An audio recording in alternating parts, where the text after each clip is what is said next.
A quinta palestra de Ludwig von Mises na Argentina, em 1958, é sobre capital estrangeiro. No vídeo de hoje, tentarei resumir a essência do capítulo 5 do livro As 6 Lições, sem se ater tanto aos exemplos históricos que Mises apresentou para embasar seus argumentos. Caso vocês queiram adquirir uma cópia física desse maravilhoso livro, temos um link na nossa descrição. E se você deseja ajudar o autor deste artigo a comprar um microfone decente para narrar textos também, temos o botão Valeu. Fique à vontade. Para Mises, a diferença entre as nações mais desenvolvidas e as menos desenvolvidas é a poupança e o investimento no transcurso do tempo. Ele cita como exemplo os ingleses, que começaram a poupar antes de todas as outras nações. Acumulando capital, os ingleses puderam investi-lo em negócios. Foi assim que a Grã-Bretanha atingiu um padrão de vida elevado, numa época em que os outros países europeus estavam piores. Aos poucos, os indivíduos desses outros países começaram a analisar o que ocorria na Grã-Bretanha e imitaram os métodos dos negociantes ingleses. Porém, como os ingleses acumularam patrimônio desde cedo, eles tinham uma vantagem temporal para melhores condições econômicas em relação às outras nações. Até que algo mudou o jogo, e Mises o descreve como o fato mais importante da história do século XIX, a expansão do investimento externo. Antes disso, era um ponto pacífico que o empresário só deveria aplicar seu capital nos limites do seu próprio país. Não se cogitava a hipótese de os capitalistas investirem no estrangeiro. Então, no século XIX, o investimento de capital no estrangeiro passou a desempenhar protagonismo na economia global. Sem esse investimento de capital, as nações menos desenvolvidas que a Grã-Bretanha teriam que passar pelas mesmas etapas de industrialização dos britânicos. Explicando melhor, os outros europeus se veriam forçados a usar as tecnologias e métodos que já tinham surgido no século XVIII na Grã-Bretanha. Contudo, eles nunca alcançariam os ingleses, os quais estariam sempre um passo adiante no nível tecnológico e na economia.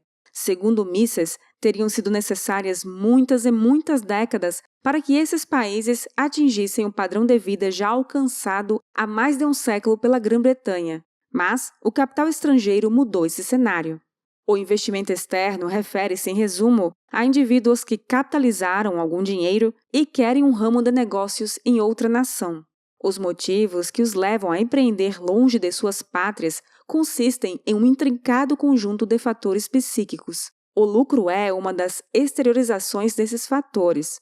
O homem com dinheiro busca um significado para a sua vida também. Temos que parar de vê-lo como vilão. Horas, há homens bons pobres e há homens bons ricos. Há homens maus em todas as classes sociais. O dinheiro pode ser um catalisador da virtude ou do vício. Muitos capitalistas do passado se aventuraram em outras terras em busca de novas oportunidades, de custos menores para criar uma empresa, da promessa de um lucro melhor, da vontade de atender a uma demanda ainda não atendida, de matérias-primas que não encontravam onde moravam, muitos e muitos fatores.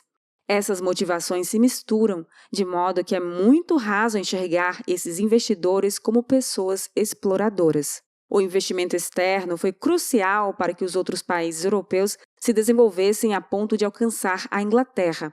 Mas sabe quem investiu nesses países europeus? Pois é, os próprios capitalistas britânicos. Primeiro, eles investiram naqueles países europeus que aparentavam ser os mais atrasados economicamente. Como desabença, as estradas de ferro da maioria dos países da Europa, bem como as dos Estados Unidos, foram construídas com a ajuda do capital britânico. Na Argentina, as companhias de gás também eram britânicas. Em meados da década de 1870, Herbert Spencer respondeu assim a um crítico que inferiorizava a Inglaterra. Abre aspas. Você afirma que os alemães estão muito à frente da Grã-Bretanha. Olhe para a Alemanha. Até mesmo Berlim, a capital do Reich alemão, ficaria às escuras se uma companhia britânica de gás não tivesse entrado no país e iluminado as ruas. Fecha aspas. Esse é o poder do mercado acima do Estado. Mises pontua que, ao importar capital, o país passa a ter uma balança comercial que os economistas qualificam de desfavorável. Isso significa que suas importações excedem as exportações. Esse argumento de balança comercial desfavorável é falacioso. Depois deste vídeo, vocês gostariam de uma pílula vermelha aqui para sair da Matrix? Sugiro o vídeo Não Deixe os Economistas Te Enganarem, cujo link está na descrição. Se afirmo que o investimento externo foi o maior acontecimento histórico do século XIX, disse Mises, faço-o no desejo de lembrar tudo aquilo que nem sequer existiria se não tivesse havido qualquer investimento externo. Todas as estradas de ferro, inúmeros portos, fábricas e minas da Ásia, o canal de Suez e muitas outras coisas no hemisfério ocidental não teriam sido construídos, não fosse o investimento externo. Um ponto importante a se ressaltar é que o investimento externo é feito na expectativa de que não será expropriado pelo Estado, pois o empresário jamais colocaria seu capital em risco, sabendo que um governo, em seguida, lhe tomaria suas empresas. Isso até lembra uma passagem do livro Revolta de Atlas, de Ayn Rand, quando o personagem Francisco d'Anconia percebe que a República Democrática de um país da América Latina quer estatizar suas minas de cobre. Ele então destrói várias minas secretamente e compra outras que simplesmente não possuíam mais cobre. O governo termina expropriando algo inútil, que não lhe serviria de nada, sem a inteligência de d'Anconia por trás. A ideia por trás dessa passagem é a de que um investidor não é obrigado a sustentar um governo. Ele faz muito mais bem a um país se deixado exercer sua atividade econômica para a qual se especializou. No século XIX e no início do século XX, ninguém imaginava que o investimento estrangeiro poderia ser expropriado. Muito embora houvesse, por parte de alguns países, certa hostilidade em relação ao capital estrangeiro, nenhum deles falava abertamente em tomar uma ferrovia, requisitar produtos sem pagar por estes ou apoderar-se de uma tecnologia. Os políticos compreendiam que os investimentos externos traziam vantagens para a economia. Os franceses emprestaram para a Rússia cerca de 20 bilhões de francos de ouro nas 2 décadas que precederam a Primeira Guerra Mundial.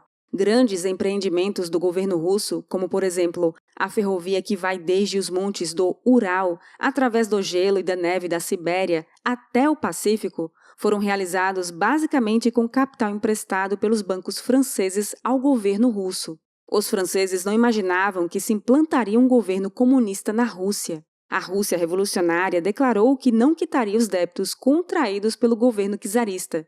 Em outras palavras, isso foi uma expropriação de capital. A partir da Primeira Guerra Mundial, os governos do século XX foram ficando mais coletivistas.